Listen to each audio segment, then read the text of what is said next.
सोल्डरिङ station use गर्नुहुन्छ तर तपाईँको टिप चाहिँ लङ टर्म टिक्दैन भन्नुहुन्छ भने तपाईँले आफ्नो ह्याबिटलाई अलिकति चेन्ज गर्नुपर्ने हुन्छ।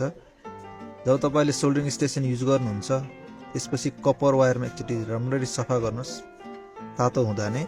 त्यसपछि यसलाई एउटा रिफ्रेसर जुन युज गरे पनि त्यसमा एकचोटि यसलाई डुबाउने ह्याबिट गर्नुहोस् र त्यसलाई राखेपछि तपाईँको टर्न अफ गर्ने ह्याबिट गर्नुभयो भने तपाईँको टिपले अब अलि लङ टर्मसम्म टिकाउ हुन्छ।